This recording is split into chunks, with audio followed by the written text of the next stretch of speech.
Hello, the Dark Side community. My name is Andrea, and today I want to share with you an experience that has profoundly marked my life.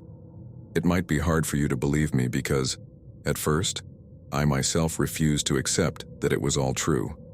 The things that happened to me seem pulled straight out of a twisted nightmare, but I promise you that everything I'm about to tell is true.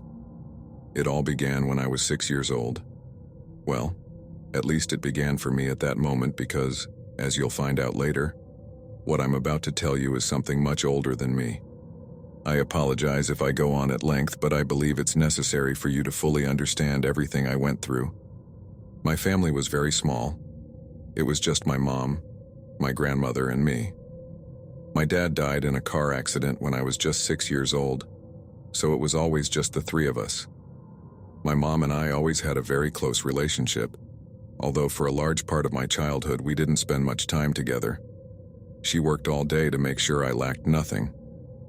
Since she didn't want to leave me alone, she asked my grandmother to take me in for a while at her house. That way we could keep each other company since my grandmother had been widowed for years, and my dad had been her only child. At that time, my grandmother was very lonely. At first she refused, but after much insistence from my mom and seeing how difficult the situation was, she finally agreed. My grandmother's house was very big and very old, built mostly of wood. It was a house that had been passed down from generation to generation in our family. I remember very well that it was always illuminated. All the curtains remained open all day, and as soon as dusk fell, my grandmother would turn on all the lights and leave them on until the sun rose. She always had incense burning in every corner of the house. The smell was so strong that at first it made me dizzy, but I eventually got used to it. Something else that never caught my attention until I grew up was that my grandmother's house didn't have any mirrors, none at all. My grandmother was extremely Catholic. She prayed day and night and always had candles lit in her room. When 8 o'clock at night came, she'd tell me it was time to sleep. We'd go into her room, and she would lock the door securely. We never left the room until the next morning. If I needed to go to the bathroom during the night, she would place a bucket in the room so I wouldn't have to go out. And always after tucking me in, she would sit in her rocking chair, take out her red rosary, and start praying. I would listen to her until sleep overcame me. Sometimes noises would wake me up during the night. My grandmother would tell me they were the wood creaking because the house was so old and that I had nothing to fear. But one night, I woke up and went to use the bucket. I didn't want to wake my grandmother, who had fallen asleep in her rocking chair. While I was using the bucket, I heard a strange noise in the hallway. I approached the door and pressed my ear against it, thinking it might be my mom who had come to see me after work. But as I listened closely, I could hear a very slow breathing, like someone who was suffocating, as if breathing was very difficult for them. I woke my grandmother and told her that my mom had arrived, that she was in the hallway, and that she sounded strange, like she was very tired. My grandmother jumped up and put me to bed. Then she lit the candle that apparently had gone out, took her rosary from under the pillow, and with a trembling voice began to pray. I remember that was the first time I felt deep fear. And even though I didn't fully understand what was happening, something inside me told me it wasn't good. Very early the next morning, my mom arrived and helped my grandmother pack several things. From then on, the three of us lived together in our house. From the day I returned home, I felt very nervous. I felt very cold most of the time, and at night the fear was so great that I no longer got up to go to the bathroom. I'm even ashamed to say it, but I wet the bed several times. From that first day we arrived, my grandmother asked my mom to get rid of the bathroom mirror, but my mom didn't agree because it was the mirror where she got ready. So eventually, my grandmother stopped insisting. But whenever my mom went to work, my trembling grandmother would enter the bathroom and cover the mirror with a sheet. At night, she continued with her ritual. She took out her red rosary, lit a candle, and began to pray. There wasn't a single day she didn't do it. My grandmother died of a heart attack when I was 13 years old. Her death hurt me deeply. Since then, I became more solitary and fell into a deep depression. I remember that in the last months before her death, I saw her very tired, with sunken eyes and very thin. When I saw her in her coffin, It gave me a lot of peace. Her cheeks had filled out again, and thanks to the makeup, she looked like she was just sleeping.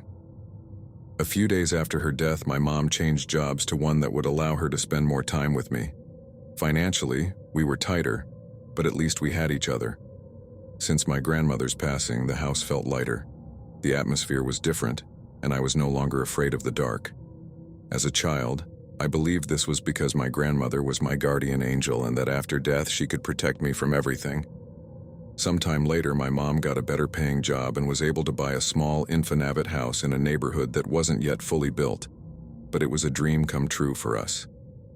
That's when I met Dulcie, my best friend to this day. Dulcie and her parents bought the house across the street. Since we were the same age and both only children, we quickly became very good friends. Her family became a pillar for us. My mom and Dulcie's mom were also practically the same age.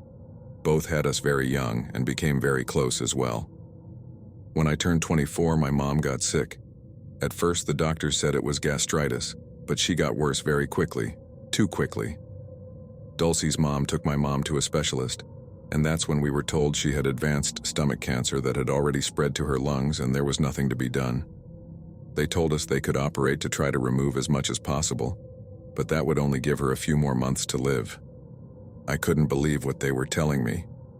My mom was the only thing I had left, and they were telling me that my time with her was limited, that it was about to end. Dulcie's mom offered to pay for the surgery. Her family was well off, and since my mom had become like a sister to her, she didn't mind spending the money. But unfortunately, my mom didn't survive the operation. She passed away. My mother's death was a completely devastating blow. I sank back into total depression, and the idea of being alone, now completely alone, terrified me. I even thought several times about ending my life. Fortunately, I had Dulcie and her mom who didn't leave me alone for a single moment. Dulcie's mom cared for me as if I were her own daughter. She brought me food because she knew I often skipped meals, and I spent afternoons at their house after work, always seeking comfort in their company. But seeing Dulcie so close to her mom only made me feel emptier and sadder. I felt I needed a change. The house I shared with my mother was full of memories, and every corner reminded me of her absence. So I decided to move to my grandmother's old house in the village. But that was the worst decision I could have made. The house was very big and lonely.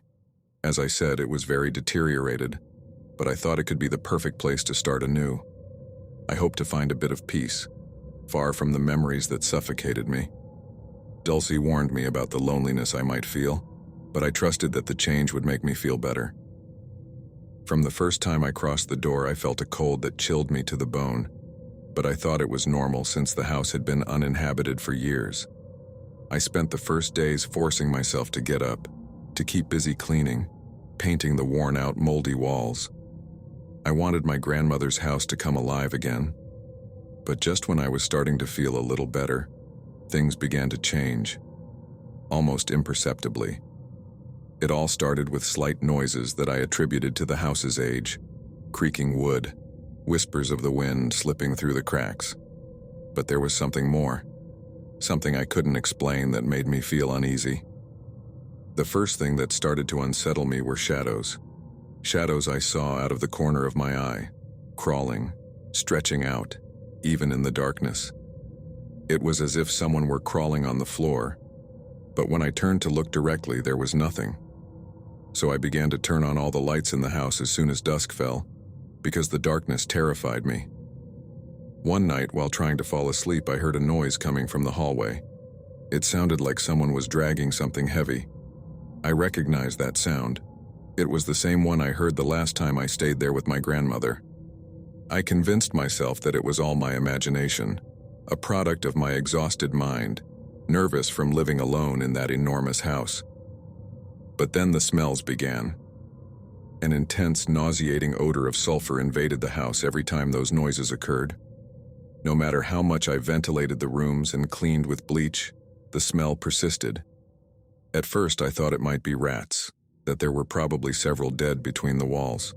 So I started buying scented candles and left them in the rooms. What I have very clearly etched in my memory is the first experience that truly terrified me in that house.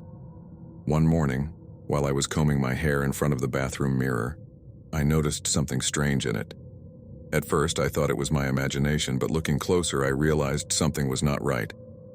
My reflection was looking back at me with a smile that I wasn't making.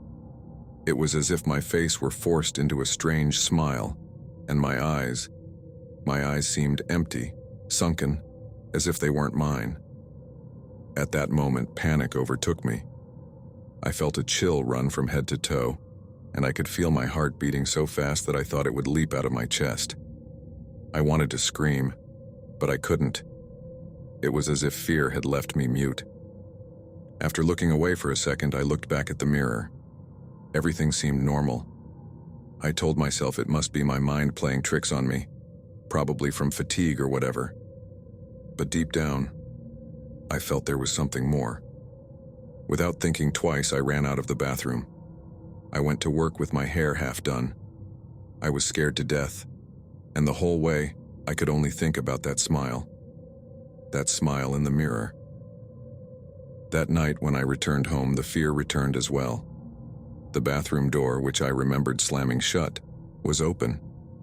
I felt an irrational fear at having to pass by there to get to my room. That night I slept with the lights on, the door locked, and though I'm embarrassed to admit it, I placed a small bucket in case I needed to pee during the night. As soon as dawn broke, I decided to cover the few mirrors I had brought with sheets and towels to avoid looking at myself in them, to prevent it from happening again.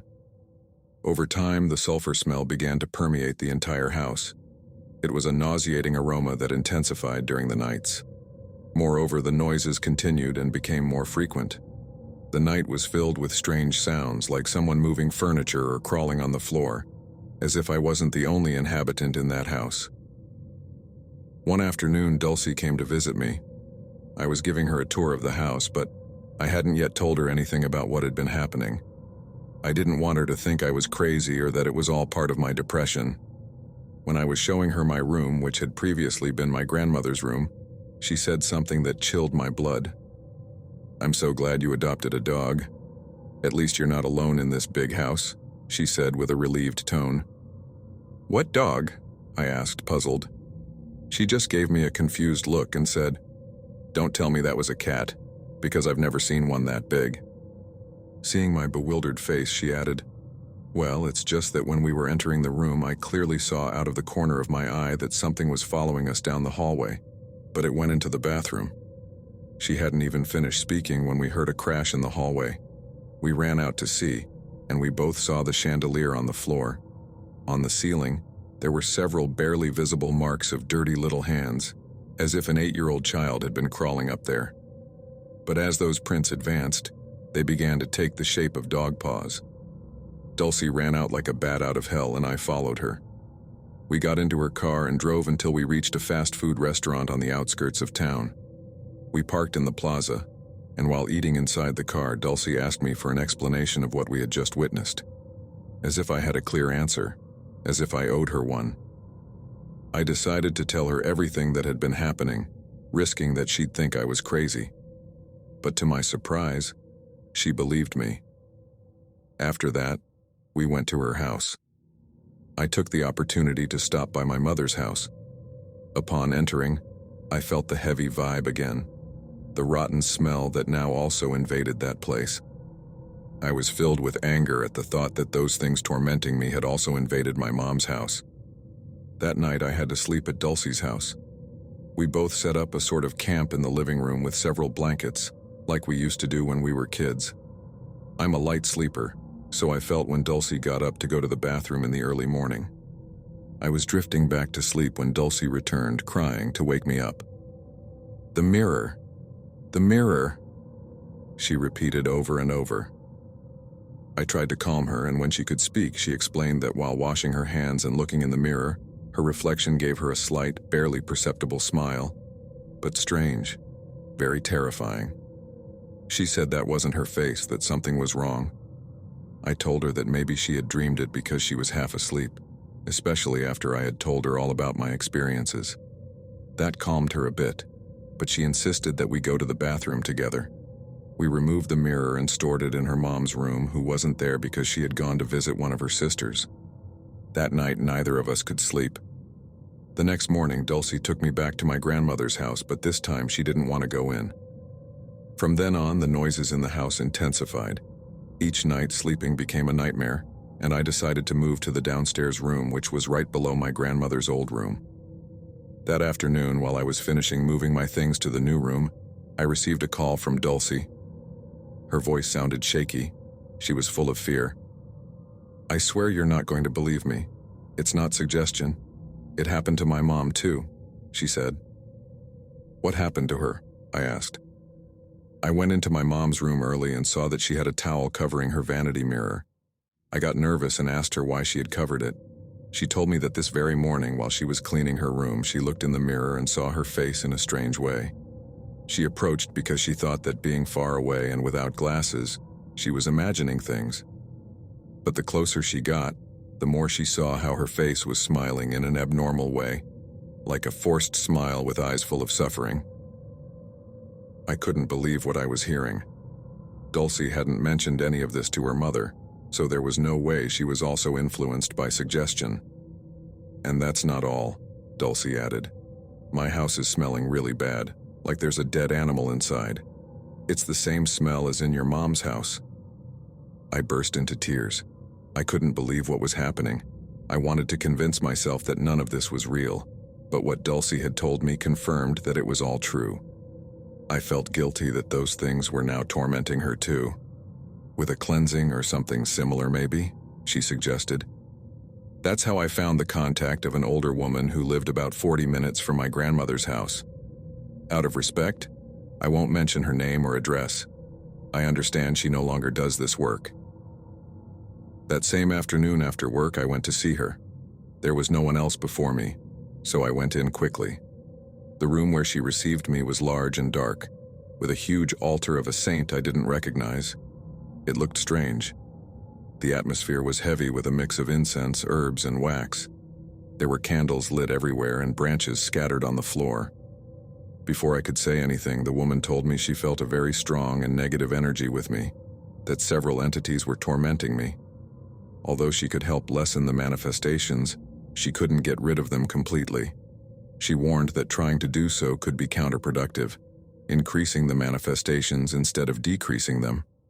I told her everything that had been happening since I arrived at the house, and also what I had felt and heard when I lived with my grandmother as a child. I mentioned Dulcie's experiences as well. The woman explained that although she couldn't say how these things had attached themselves to my family, she was sure they had been with us for years, perhaps generations. She said it was likely that these entities had attached themselves through someone, even my grandmother. She mentioned that we would need several cleansing sessions, both in my house, Dulcie's, and my mother's old house. But she warned that these entities could continue tormenting us. She spread salt on the floor and lit black candles in every room. She recited strange prayers and burned branches throughout the house, filling the air with a dense, penetrating aroma. After several weeks of sessions, the noises stopped for a while, but the sulfur smell remained. The last paranormal event that happened to me in the house occurred on the last night I spent there. I was trying to fall asleep when, on the floor above, in the hallway, I heard that thing crawling again.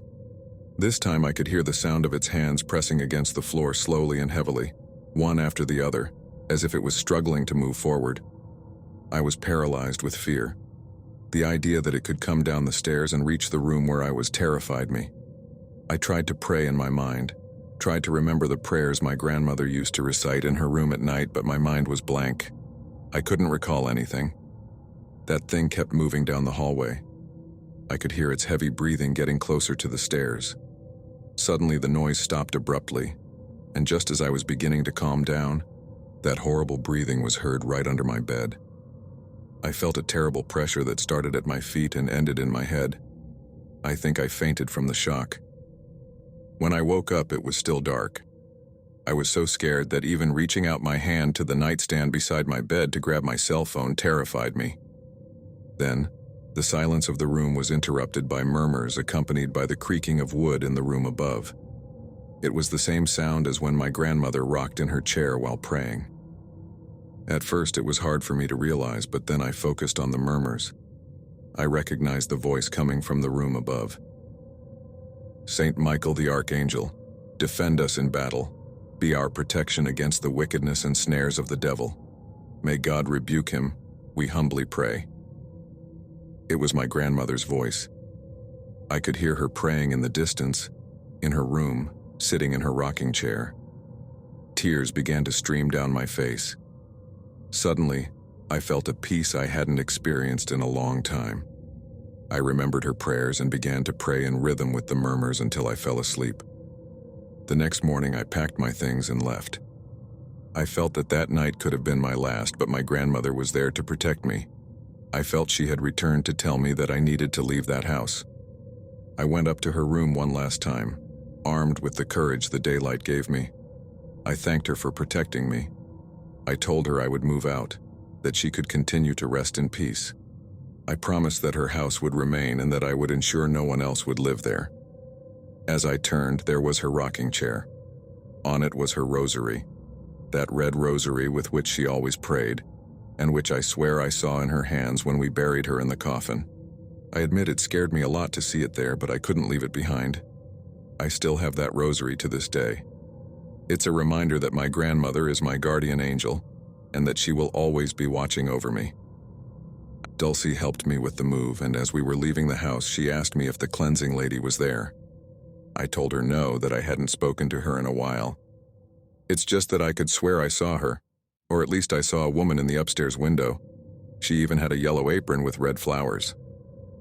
As soon as she finished the sentence, I started to cry. It was her. It was my grandmother. She always wore a yellow apron, an old worn-out one that she loved. No matter how many new ones we gave her, she kept using the old one. There was no way Dulcie could be lying to me because she never met her, not even in photos. It's been 6 years since I moved out of my grandmother's house. I haven't heard the crawling creature or seen the shadow that creeps. Although mirrors still terrify me, I haven't seen anything out of the ordinary in my reflection. My friend Dulcie hasn't experienced anything paranormal again either. The only thing that accompanies me to this day is that horrible stench in my house, a reminder that those beings are still with me. But I'm sure my grandmother continues to watch over me, that she doesn't let them manifest beyond that. Of course, I still keep her red rosary, and every night before sleeping, I light a candle and recite the same prayers my grandmother used to pray. My curtains are always open, and during the night, all the lights in my house remain on.